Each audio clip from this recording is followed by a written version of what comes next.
Greetings, Guardians, my name is Bife here. So, if we're going to talk about Eris Morn this season, we also need to talk about the wider reaction to what she's done. Turning into a fourth Hive God is a pretty dramatic step, and it's continuing to ramp up the severity of the conflict that we're conducting against both the Hive and the Witness. Needless to say though, such a change is going to evoke all sorts of emotions from denizens of the tower, from apprehension to outright fear. The Drifter, though, is undoubtedly one of the most interesting reactions we have to talk about, alongside those of Elsie Bray and Empress Keitel. This is going to be one of a series of videos on this topic this season, so expect us to talk a lot about how the characters of the tower are reacting to Eris's ascension. So, back in the Season of the Haunted, we started to get the implications that the Drifter and Eris were getting closer. I struggle with the notion of calling this a full-on relationship or romance, because, so do they. To be really clear, their affinity for each other is made pretty clear in the writing, but they both also understand that they have what could adequately be described as a metric ton of baggage. Eris Morn's entire story has been defined by her quest for vengeance against the Hive at all costs. She serves humanity unswervingly despite our own doubts and the doubts of people in the tower as high up as Commander Zavala, and she has been quite literally the most haunted character in all of Destiny. Haunted by her old fire team that died at Crota's hands, haunted by the death of her ghost Briar who died to save her, haunted by the events of the Great Disaster that led her down that path, and haunted by her time in the Hellmouth, the centuries that she spent in the darkness. Eris has been through a lot. Whilst she has triumphed, she's still had to carry the burden of her experiences with her. The Drifter, on the other hand, is like a duck. Hear me out on this one. He's cool on the surface and nothing seems to actually shake him, but he's constantly paddling beneath the water. He's been around since the Dark Age and has died of starvation more times than we've probably had hot dinners. He's run pirate crews and explored the outer reaches of the system, and he's killed those people when he's needed to survive, even though before he would have called them partner, in crime or maybe in other things. He's tried to settle down and live a normal life as a man called Germain back in the Dark Age, only to see his entire village slaughtered when a conflict between the Iron Lords and the Warlords spilled over. He's even had a short stint as a member of the Shadows of Yore, and embraced the darker tides that can wash over Guardians or Lightbearers. He has experienced a lot of loss, and he just doesn't talk about it. All the loss and all the darkness he has experienced, though, has taught him not to trust or to hope. It also taught him not to get too close to anyone. Both Eris and the Drifter have parts in their past that instinctually instruct them not to develop attachments, lest tragedies should ensue once again.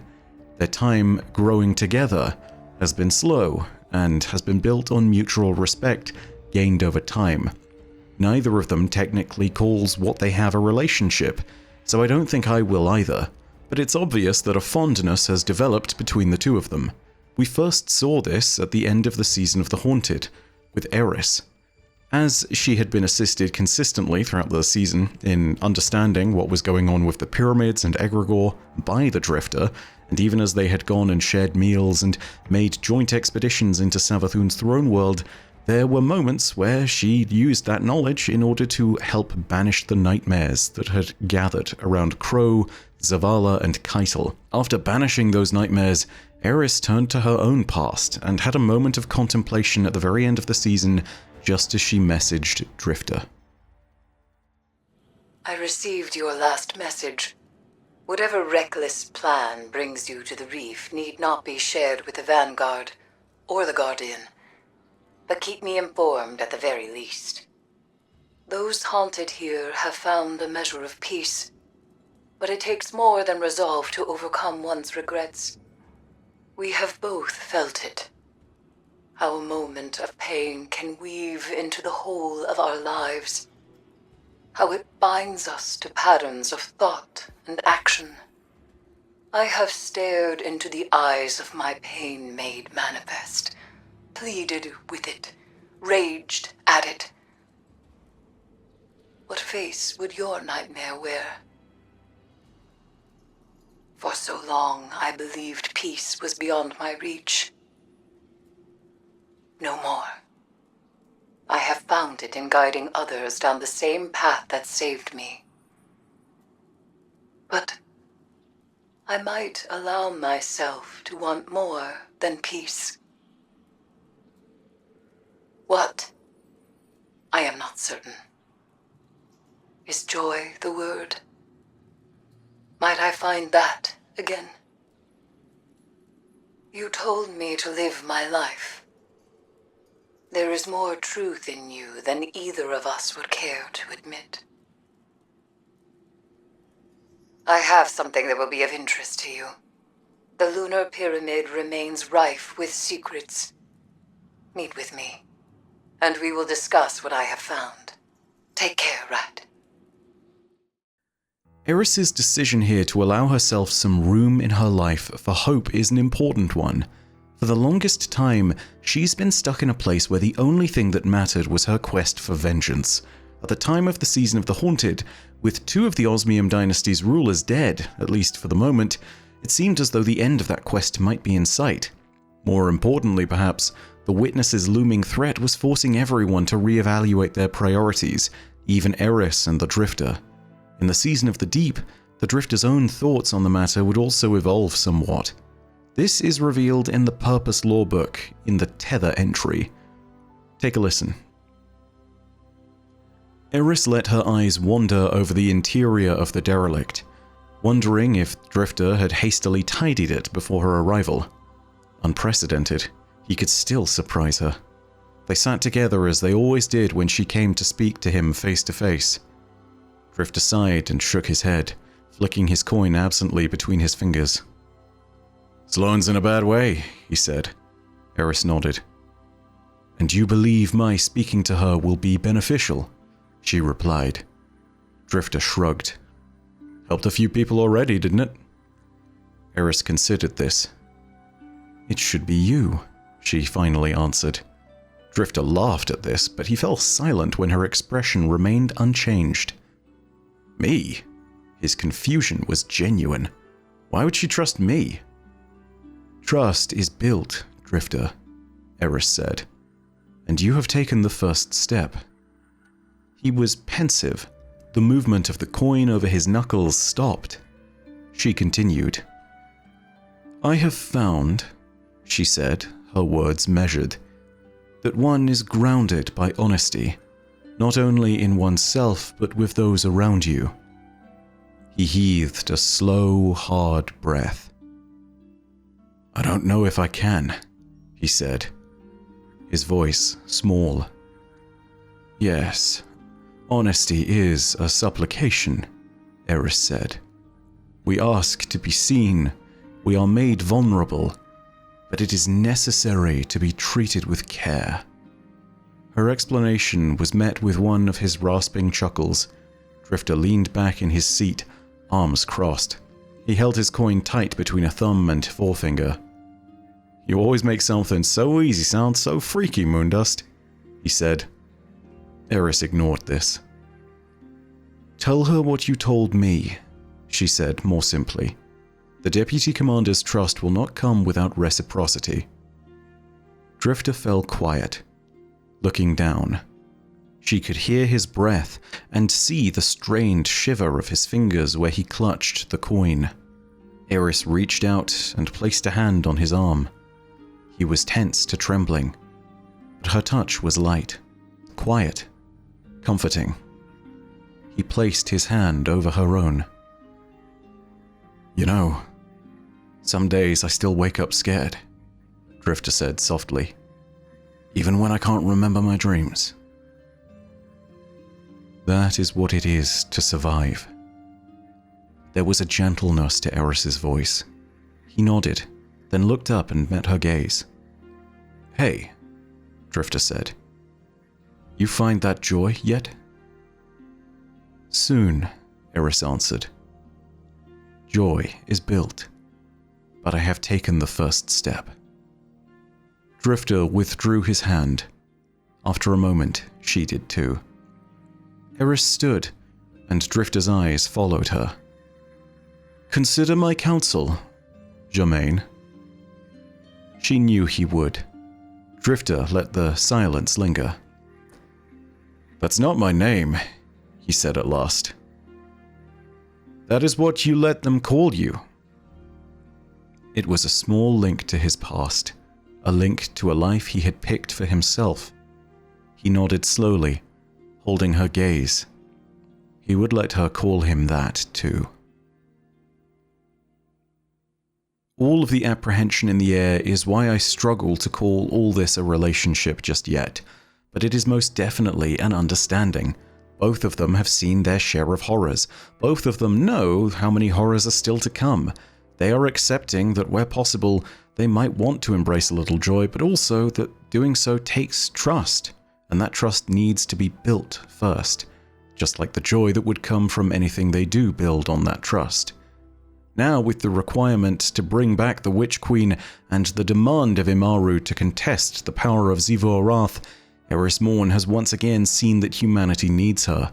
She has chosen a path that many would revile her for, a path that invites judgment, scorn, shame, and fear from others. But not from the Drifter. Arguably, after Eris herself, he might stand to lose the most by her passing if anything were to happen to her, if their understanding were to ever blossom into something more, at least. But the basis of his understanding is not a need for attachment or some shallow personal desire. It's based on trust, the trust that they have been building. The entire relationship between the two characters only exists because of that, and as a result, the Drifter has been quietly faithful and confident in Eris's decisions. He has not protested or made appeals to her supposed loss of humanity. He has accepted that this is a part of her story and that it is not his to write, but hers. Perhaps more importantly, he knows that if anyone knows enough to counter the maledictions of the Hive, it is Eris Morn and not him. As a side note, outside of the analysis of the story itself, I need to go ahead and award the Bungie writers with this little note of, hey, that's pretty neat. This entire thing, as weird as it'll sound, is a display of some characteristics of a very secure and healthy relationship.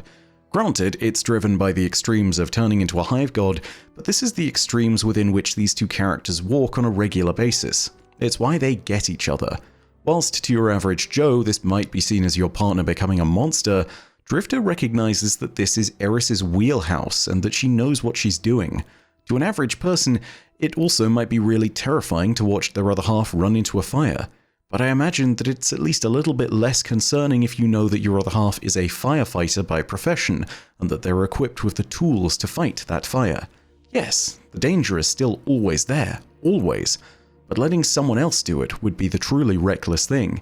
It's their job. They know best. They've trained for this. They understand it. They are equipped to make everything better. The Drifter is secure in that knowledge, and understands that this is what Eris's role in the story comes to demand, and above all, he trusts her. Nowhere is this better displayed than the short note on his feelings on the situation that you can find in the Lore of the Kept Confidence, a new hand canon from Season of the Witch. Its lore tab reads as follows. Drifter wiped the sweat off his brow and the grin off his face. His shoulders slumped as he stepped down from the platform in the derelict. The Gambit match had ended in a hard-earned win. The next match would be in a few minutes. That's all he had. He cleared his throat. His voice was hoarse. Drifter looked up at the swirling mass of egregore, and his thoughts shifted back to Eris Morn. They'd found a little comfort with each other, a little understanding. But what did it look like, he wondered, when all that chitin burst out of her? What did it feel like to eat up all those tithes the Guardians were taking for her in the field, in the Crucible, in Gambit? He'd read the reports. He saw the theories on VanNet. He didn't trust them. He trusted her. Drifter nodded to himself and took a breath as he heard the Guardians assemble behind him. He stepped up on the platform, flicking his jade coin. It spun in the air, catching the light before falling back into the Drifter's waiting palm. "You ever eat hive eyes?" he asked with a smile, twisting his wrist around and slipping the coin back into his sleeve. "Real juicy. They go pop in your mouth, and a shiver runs all the way through. I'll tell you when you're older. He winked. The assembled Guardians watched him in silence. "Transmat firing," he called out, and they disappeared in a burst of light.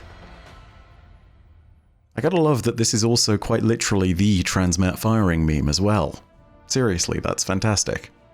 Either way, Eris Morn and the Drifter story isn't over. Of that, I am sure.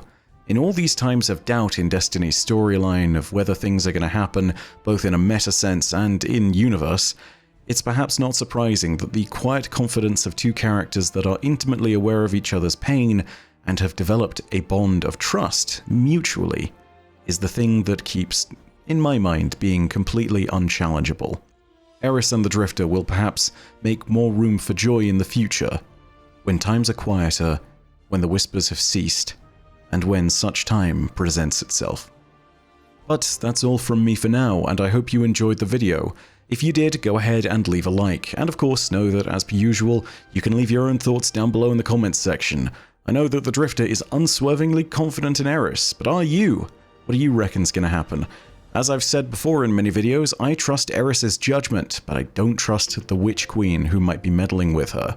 Either way, there's still a lot to uncover, and we have so much more to talk about in this season, so I suppose we'll see in good time. All that being said, if you do want more Destiny lore content and to find out more as the story progresses, go ahead and hit subscribe and the bell next to subscribe to turn on those email notifications. But as per usual, know that your viewership as always is quite enough for me, and that in the meantime, my name is Bife. Por Audacia ad Astra. I'll see you, Starside.